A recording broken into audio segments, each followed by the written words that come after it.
On a choisi trois grands thèmes pour comprendre le contenu de ces ordonnances. D'abord, les prud'hommes. En cas de licenciement abusif, c'était le tribunal des prud'hommes qui statuait des indemnités auxquelles vous avez droit. Maintenant, il y a un plancher et un plafond.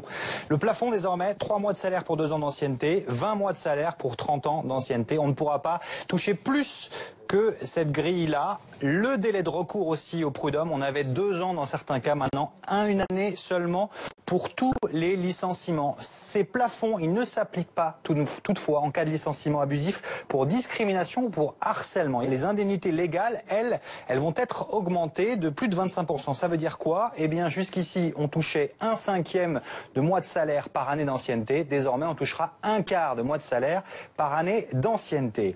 Deuxième thème qu'on vous a choisi, c'est le dialogue social. Qu'est-ce qui change dans le dialogue social? Jusque-là, une entreprise devait forcément négocier avec un représentant du personnel ou un délégué syndical en fonction de la taille de l'entreprise. Ce qui change, c'est que pour les très petites entreprises, en dessous de 20 salariés, on peut négocier avec n'importe quel salarié. Il n'a pas besoin d'étiquette.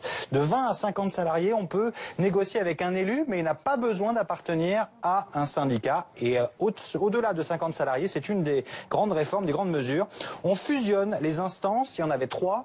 Il y avait les délégués du personnel, il y avait le comité d'entreprise et le CHSCT. Il n'y aura plus qu'une instance représentative, un seul interlocuteur regroupé dans un CSE, un conseil social et économique au sein de l'entreprise. Et puis le dernier thème qu'on vous a choisi, c'est le périmètre des négociations. Il y a beaucoup de choses qui changent.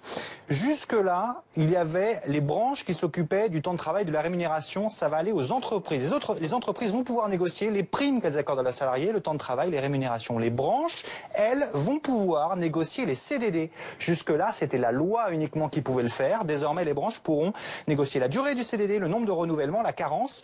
Renouvellement, c'est important parce que, par exemple, on peut imaginer que la branche de l'industrie décide que l'on pourra accorder jusqu'à 7 CDD consécutifs. Par exemple, c'est une des grands changements dans les périmètres de négociation.